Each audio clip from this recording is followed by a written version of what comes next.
শুরুতেই তোমাকে একটা কথা বলি, সফলতার কোনো শর্টকাট হয় না, সফলতার কোনো স্টেপ জাম্প হয় না। না, এই পৃথিবীতে কোনো সফলতাই একদিনে আসে না, কোনো সফলতাই এক সপ্তাহে আসে না, কোনো সফলতাই এক মাসে আসে না। তার পিছনে বছরের পর বছর কঠোর মেহনত লাগে। জীবনে সফল হওয়ার জন্যে মেহনতের কোনো বিকল্প হয় না। আর এই পৃথিবীতে যদি কোনো সফলতা মেহনত ছাড়াই এসে থাকে, যদি কোনো সফলতা খুবই দ্রুত এসে থাকে, তাহলে মনে রেখো সে সফলতা দীর্ঘস্থায়ী হওয়ার নয়। তুমি যে কোনো এক্সাম্পল নিতে পারো, যাদেরকে তুমি পছন্দ করো, দেখবে তাদের কেউই একদিনে সফল হয়নি। তাদের সফলতার যাত্রাটা অনেক বেশি কঠিন। তাহলে কিভাবে মনে করো যে তোমার ক্ষেত্রে যাত্রাটা সহজ হবে? মনে রেখো, তোমার সফলতার যাত্রা যত বেশি কঠিন হবে, তোমার সফলতা তত দীর্ঘস্থায়ী হবে। হ্যাঁ, তত দীর্ঘস্থায়ী হবে। তুমি কতটা বিশ্বাস করো জানি না, কিন্তু সফলতা পাওয়া যতটা কঠিন, সফলতা ধরে রাখা ঠিক ততটাই কঠিন।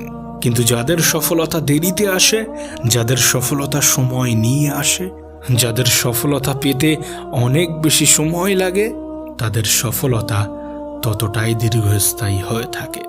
হ্যাঁ, ততটাই দীর্ঘস্থায়ী হয়ে থাকে। তাই কখনো হতাশ হও না, কখনো নিরাশ হও না, কখনো হাল ছেড়ো না। মনে রেখো, তোমার আজকের দিনগুলো যদি কঠিন হয়, তাহলে তোমার আগামী দিনগুলো অনেক বেশি সহজ হবে। আর যদি তোমার আজকের দিনগুলো সহজ হয়, তাহলে আগামী দিনগুলো তোমাকে অনেক বেশি কষ্ট দেবে। হ্যাঁ, অনেক বেশি কষ্ট দেবে।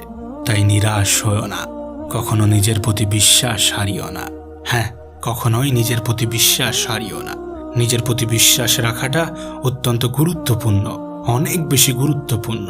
আরে তুমি নিজেই যদি নিজের উপরে বিশ্বাস না রাখো, তাহলে এই পৃথিবীর পরিচালক তোমার উপরে কিভাবে বিশ্বাস রাখবে? তুমি কি জানো জীবনে সফল হওয়ার জন্য কি কি প্রয়োজন? 3টি জিনিসের প্রয়োজন। যদি 3টি জিনিস তোমার মধ্যে থাকে, যদি 3টি জিনিসকে আয়ত্ত করতে পারো, তাহলে এই পৃথিবীর কেউ তোমাকে সফল হওয়া থেকে দূরে রাখতে পারবে না, তোমার সফলতার পথে বাধা হতে পারবে না। নাম্বার 1, নিজের প্রতি বিশ্বাস। হ্যাঁ, সফল হওয়ার জন্যে নিজের প্রতি বিশ্বাস রাখাটা অত্যন্ত গুরুত্বপূর্ণ। নাম্বার 2, ধৈর্য। হ্যাঁ, জীবনে ধৈর্য ধরাটাও অত্যন্ত গুরুত্বপূর্ণ। মনে রেখো, সফলতার পথে তোমাকে অনেকগুলো বিফলতার সঙ্গে লড়াই করতে হবে, তোমাকে অনেকগুলো বিফলতার মুখোমুখি হতে হবে। আর সমস্ত কিছুর জন্য তোমার যেটার প্রয়োজন পড়বে সেটা হচ্ছে ধৈর্য। তাই ধৈর্য ধরাটা, ধৈর্য ধারণ করাটা অত্যন্ত গুরুত্বপূর্ণ। জীবনে সফল হওয়ার জন্যে ধৈর্যের ভূমিকা অনেক বেশি। আর হ্যাঁ, জীবনে যদি রিজেকশন আসে, জীবনে যদি বিফলতা আসে, তাহলে হতাশ হও না। মনে রেখো, সফল ব্যক্তিদের গল্পের শেষে হয়তোবা সফলতা থাকে, কিন্তু তার আগে অনেকগুলো রিজেকশনও থাকে। আর তোমার জীবনে এটা হবে না, তেমনটা তো হতে পারে না। তুমি সফল হবে অথচ বিফলতার সম্মুখীন হবে না, কোনো রিজেকশনের সম্মুখীন হবে না, এমনটা তো হতে পারে না। প্রতিটা বিফলতা থেকে শিক্ষা নাও। এত হতাশ হওয়ার কিছু নেই, এত দুঃখ পাওয়ার কিছু নেই, এত ভেঙে পড়ার কিছু নেই।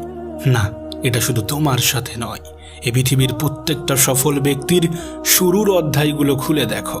তুমি রিজেকশনই পাবে, তুমি বিফলতার গল্পই পাবে। হ্যাঁ, তুমি দুঃখ, কষ্ট, হতাশার গল্পই পাবে। তাই এটা নতুন কিছু নয়, এটা ভিন্ন কিছুই নয়।